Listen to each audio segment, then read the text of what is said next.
आदमी ने बस अपनी राइफल उठाकर एक हिरण पर निशाना साधा, लेकिन जैसे ही उसने ट्रिगर दबाया, गोली गलती से हिरण के पिछले हिस्से में जा लगी। घायल हिरण जान बचाकर उल्टी दिशा में भाग खड़ा हुआ।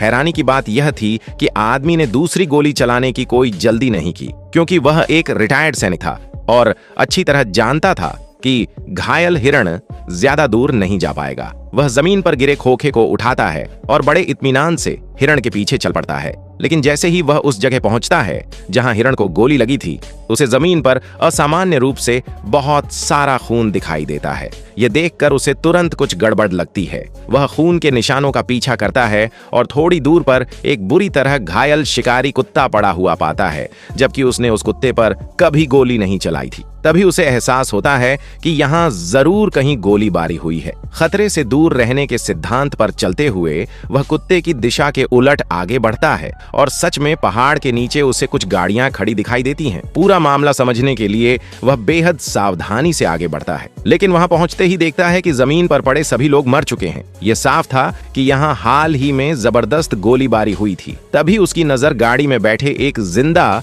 लेकिन दम तोड़ते आदमी पर पड़ती है। वह तुरंत अपनी राइफल उसकी ओर तान देता है, लेकिन वह आदमी हथियार नहीं उठाता, बस पानी मांगने का इशारा करता है।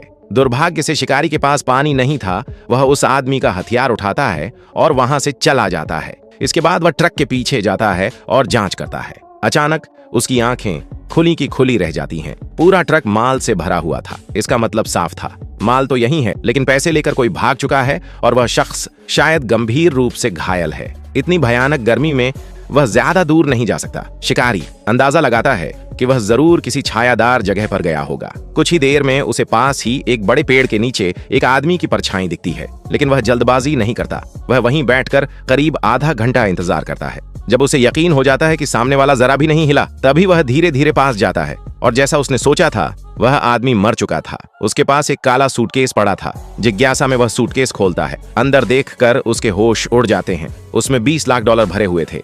हालांकि उसे एहसास था कि यह पैसा उसके लिए मुसीबत बन सकता है, लेकिन इतना पैसा ठुकराना हर किसी के बस की बात नहीं। वह सूटकेस उठाता है और सीधे घर लौट जाता है, लेकिन रात को सोते समय उसका मन बेचैन रहता है। आखिरकार वह पानी से भरा एक बर्तन उठाता है और अंधेरे में फिर से उस गोलीबारी वाली जगह पहुंचता है ताकि गाड़ी में पड़े उस आदमी को पानी दे सके।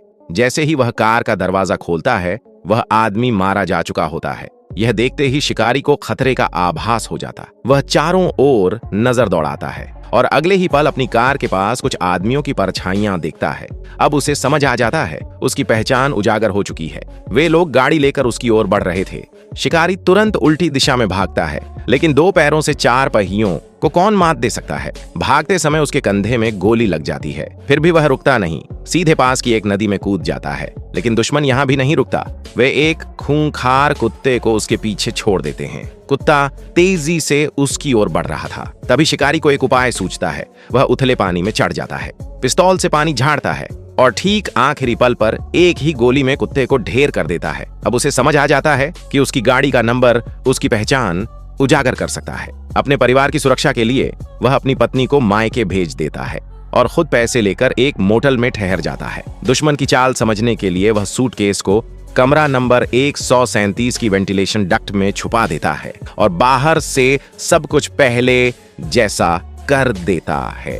फिर जानबूझकर बगल का कमरा 138 लेता है। उसे जरा भी अंदाजा नहीं था कि यही फैसला उसकी जान बचा लेगा, क्योंकि उसी समय खूंखार हत्यारा एंटन कार नंबर के जरिए उसकी पहचान जान चुका था और सूटकेस में लगे ट्रैकर की मदद से वह सीधे कमरा 137 तक पहुंच गया। शोर न हो इसलिए वह जूते उतारकर धीरे धीरे कमरे के पास पहुंचता है।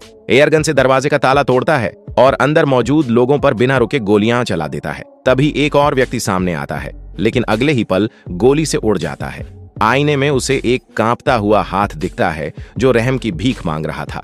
एंटन बिना भाव बदले पर्दा खींचता है और एक गोली में उसका काम तमाम कर देता है। कमरे के सभी लोग मारे जा चुके थे, लेकिन सूटकेस कहीं नहीं था। बाद में जब वह वेंटिलेशन डक्ट में खून के निशान देखता है, तभी उसे एहसास होता है कि उसका शिकार चालाक है। लेकिन एंटन हार मानने वालों में से नहीं था। वह उसी तरीके से शिकारी के अगले कमरे का दरवाजा तोड़ता है, लेकिन शिकारी पहले ही वहां से निकल चुका होता है। वह एक और मोटल में छुपता है। रात को सोते समय उसके मन में एक शक पैदा होता है। हत्यारा उसे इतनी आसानी से ढूंढ कैसे ले रहा है? शक दूर करने के लिए वह सूटकेस खोलकर पैसों को ध्यान से जांचता है और आखिरकार उसे नोटों के एक ट्रैकिंग डिवाइस मिल जाती है। उस पर जलती लाल बत्ती देखकर उसे साफ समझ आ जाता है, हत्यारा अब पहले से कहीं ज्यादा उसके करीब आ चुका है।